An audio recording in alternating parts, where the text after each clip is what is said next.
This program is presented by Cubica AMF, making bowling amazing.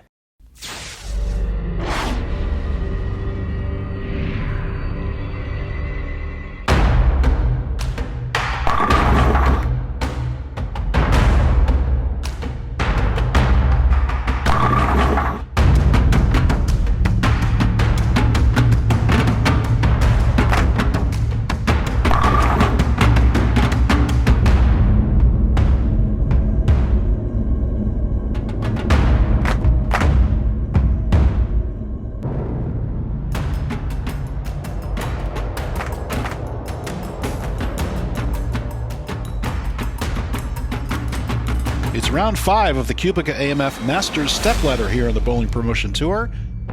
And today we're featuring number 5 seed Mike de Boer versus the number 3 seed England's Phil Manning.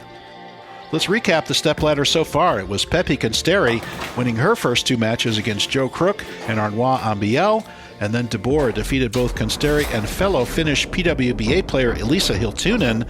So now de Boer earns the right to face Manning, with the winner taking on David Barak, with number 1 seed Kenny Bio waiting in the wings. This is our 19th match overall of 24. We'll be ringing you as part of the 2024-2025 Bowling Promotion Tour season. And there is our referee looking to kick off the match. I believe it will be Phil Manning starting on that left lane. Manning was throwing that Optimum Idol in practice, and let's see if he stays with it.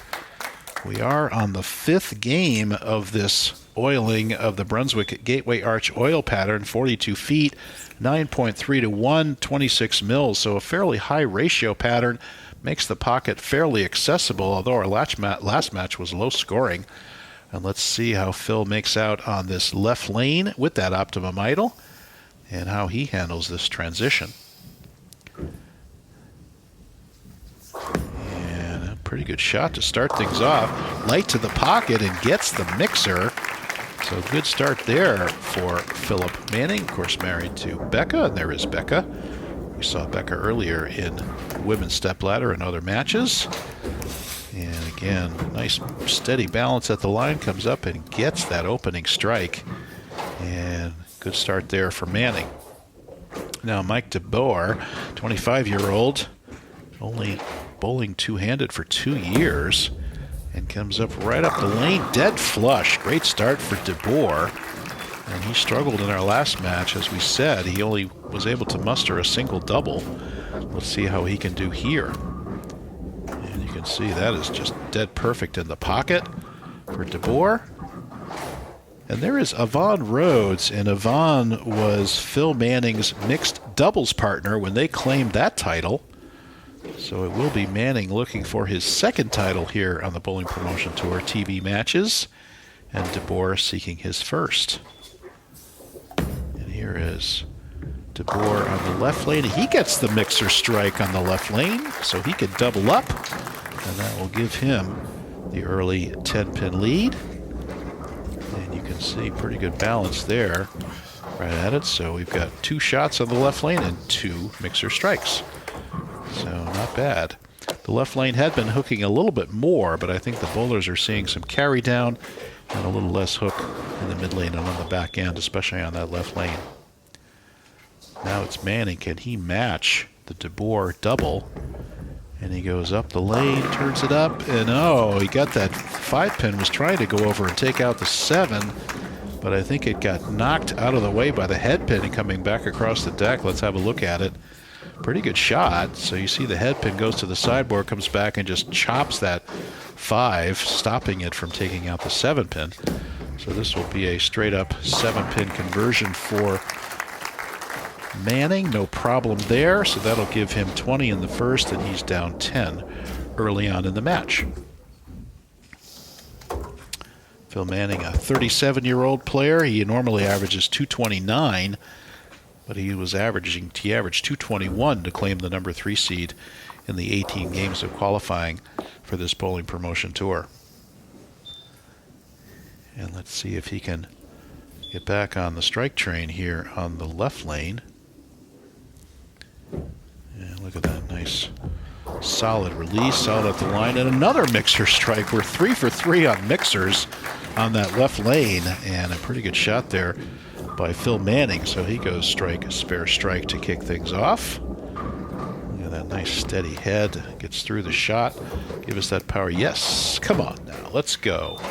Give me that strike. Good shot there. Manning, no stranger to pressure. Came through with some clutch doubles in the 10th to claim that mixed doubles title with Yvonne Rhodes. Let's see what he can do here later on in the match. And there's a shot to the right a little bit.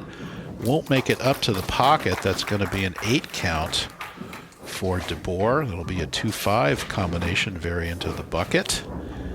And you can see almost got some help there, but leaves the 2-5. That'll give him the 8-pin lead. Assuming he can... Hello there, Phil. And let's see if De Boer can convert this 2-5. You can see our friends Bruno Bidone and Marc Chavet in the background there. There are your French commentators for these matches. My name is Bruce Hall, and I'm your international commentator. And De Boer hooks at that 2-5 and makes it without any problem. So good cover there. That'll leave De Boer with the 8-pin advantage through 2. And here we go to our 4th frame now. Again on that left lane. Will we see another mixer on this lane now or something else? Let's see what De Boer can do. Once again, only 2 matches left in this stepladder. David Barak and Kenny B.O. And there's a ring 10. That's what you get for hitting the pocket solid. It's a better shot, actually, higher in the pocket. And watch this ball comes up, turns up. Whoa, just doesn't get that turn in the back. Maybe he got it a hair fast. But that's a ring 10 on the left lane for De Boer. And now De Boer did miss one of these in the last match. Let's see what he does here. And he's cross lane, and he misses again. That's his second missed 10-pin in 2 games for De Boer.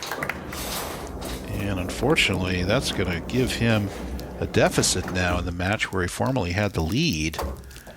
And kind of another unforced error for Mike De Boer. And that'll give him 76 in the 4th, or as we say, -4 on his count towards 200. And now can Manning double up here and really put some pressure on De Boer. There's a pretty good chance he's going to hit the pocket. And he does dead flush it. Great shot there by Phil Manning. And he took that 4-pin lead and turned it into 14 just like that. He was down 8, and in 1 frame, basically, now he's up 14. Watch this ball turn into the pocket. This is really the perfect angle to come through and flush 10 in the pit.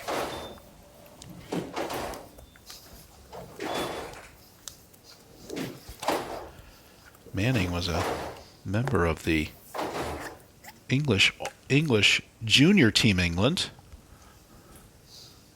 in the U16 and U18 levels. Of course, he's 37 now, so that was a little while ago, but certainly a strong player in Team England.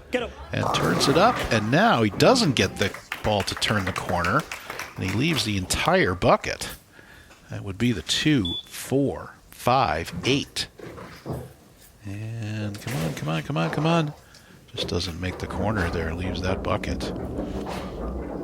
So he's going to have to go straight at this. He does use his plastic ball at it, and he does cover the bucket. Good cover there.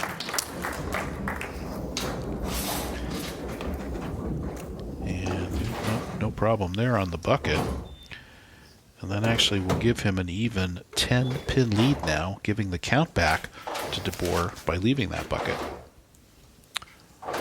So here's De Boer. He made this change last game. He switched to this harsh reality. Let's see what he does here. He goes out to the dry. Come on, turn up. Doesn't make the corner.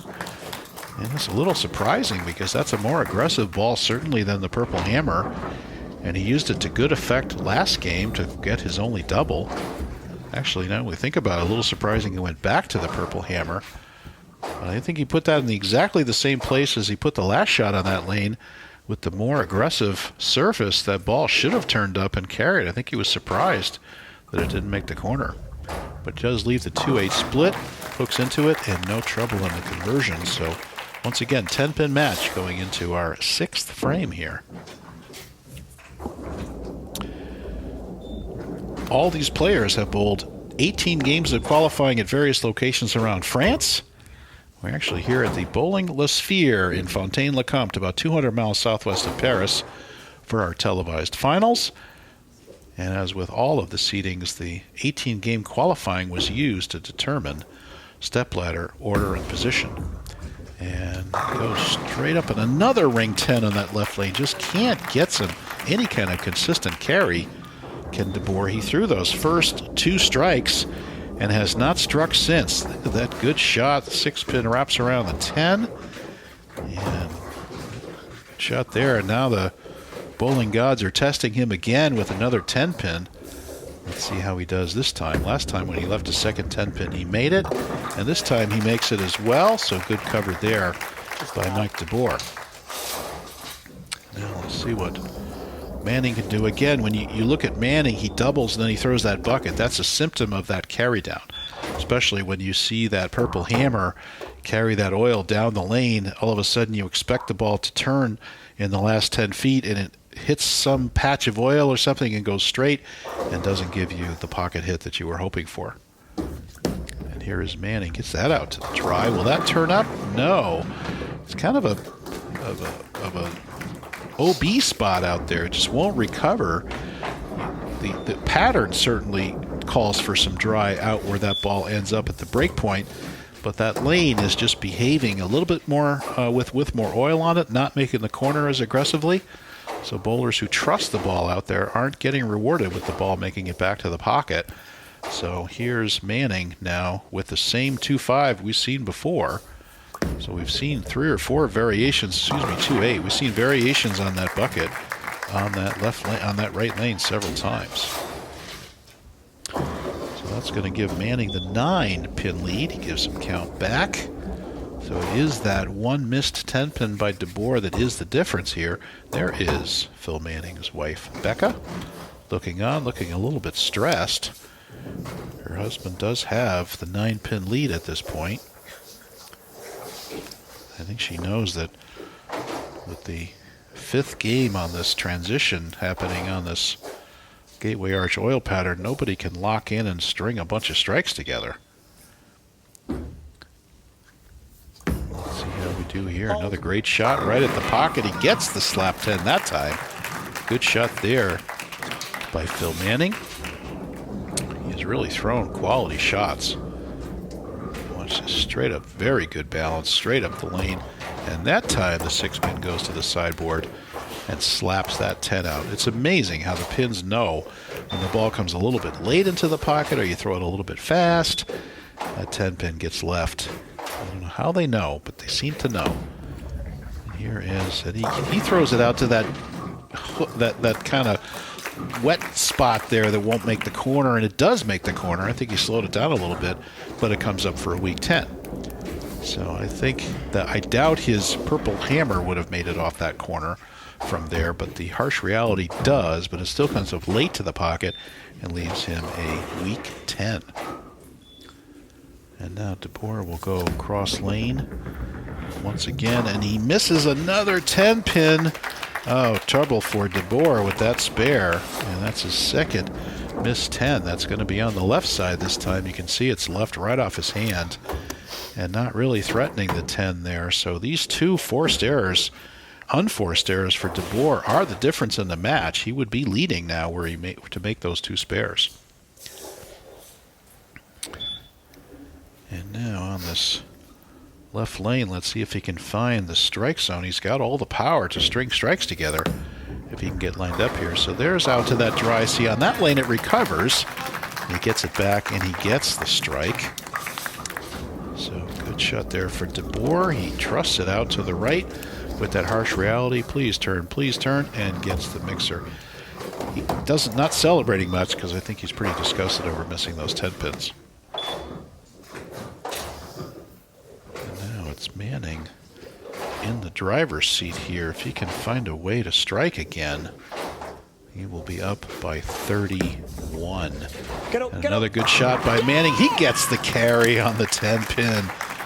And great shot there. So Phil Manning taking control of the match.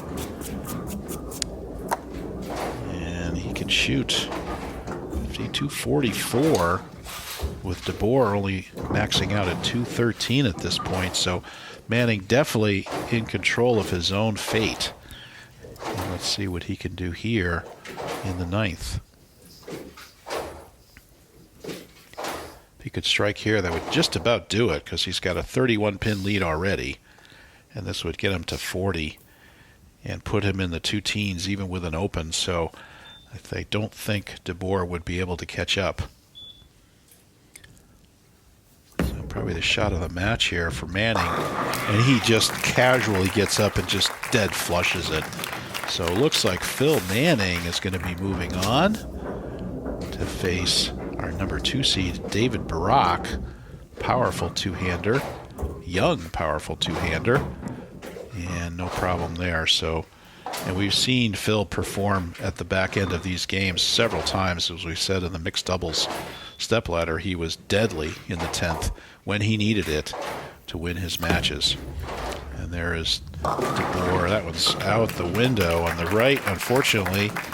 So we had Pepe Consteri winning 2 matches. We had Mike De Boer winning 2 matches. And now it will be Phil Manning moving on to face David Barak in our next match. And tune back for that on the same channel. And stick around for Marc Chavet's interview with our contestants after this match is over. Once again, my name is Bruce Hall, and I'm your international commentator for these matches. It's my privilege to bring these matches to you. And he comes up a little bit late there on that 1-2. So that's going to officially do it for this match. And unfortunately, De Boer was cruising along. He hadn't really thrown that many bad shots, but now he's pacing back down to the 170s with those 3 opens. And he'll just bowl it out here. And then Manning will take a victory lap in the 10th on that right lane. I'd like to thank Storm for sponsoring our Women's Series, and of course Cubica AMF for their continued sponsorship of this Masters Series. We'd also like to thank our institutional partner, National Sports Agency, as well as the regions of Normandy, Brittany, and New-Aquitaine, the departments of Calvados, La Manche, Dille-en-Vilaine, Pays de Loire, and La Vienne, and of course the cities of Rennes, Chateaubriand, and Fontaine-le-Comte. And if you would like to be part of the 2025-2026 bowling promotion tour, please visit their website. And he's organizing those matches right now is Bruno Bidone. And some exciting other things coming along. Bruno has been hinting to me a number of different things he's been working on to promote bowling in the French and European arena. So wonderful promoter is Bruno, and we thank him very much for all of his great work in terms of promoting bowling across the world. And there is De Boer is going to take care of that 2-pin, and that will be that. So it will be a 171 effort for De Boer. And now Manning in this victory lap still has 244 available. I got that one left. Oh, but it stayed right in the pocket, and he strikes. So now he's in the 230s, and one more will be 240. This is a much closer match than the score indicates. Phil can win by actually 70, but if he if De Boer makes those 2 spares, and even the 3rd spare that he missed, he's certainly 2-0, and then with just a couple of breaks on strikes, it could have been a much, much closer match. So, oh, now another ball change for, wow, that ball picked up a lot. So much more aggressive surface there. I can't see what that ball is actually, but a much more aggressive surface compared to that Optimum Idle. And so looking like Manning will be in the 230s here. Yes, sir. Looking like 232 for Phil Manning. So good match, guys. And it will be Manning moving on to face David Barak. And we'll look at some recapped statistics here. And there is a Hug from Becca to Mike de Boer. And looking at our final score, we see 2-2-2. It's actually 2-32 for Manning to the 171 for de Boer. A disappointing game for Mike. And let's look at some statistics. It was, again, 232 with 7 strikes for Manning, 4 spares. 4 spares for de Boer. Could only muster 4 strikes. That was with that early double and 171. So stay tuned for Marc Chavet's interview, and we'll see you here for our next match. Post-match interview alongside Mike de Boer, getting the L, unfortunately the loss after this one. Mike, those 2 opens, indeed, very taxing moments during the matchup there. You can't have 2 opens at this level of competition and hope to get the win. No, indeed. Phil is a really good player and deserving of the name Team England. And yeah, the 2 opens of mine were just unlucky. Unlucky, and then trying to find solutions as well. Just Phil, just adding layers of pressure frame after frame. And when he got that triple X, just difficult to survive after that. Yeah, it was difficult to get back. My purple hammer wasn't just for me not doing it, and I got a stronger ball, but it was it was hit it too hard. So it was a terrible choice for me. Well, the philosophy says there's always next time, right? So you can come back with a vengeance, take the experience as much as you can learn out of this one, indeed. As let's invite Phil Manning to join us. He'll Phil the Machine Manning, the winner of this event here, the quarterfinal. He's making his way into the semis. Next up for him is David Barak. But first, this one here is interesting. 2 opens for Mike, Phil, and from that point onwards, you just knew you had to pile the pressure. That's what you did, finding the triple X, and that just was too much for Mike to handle.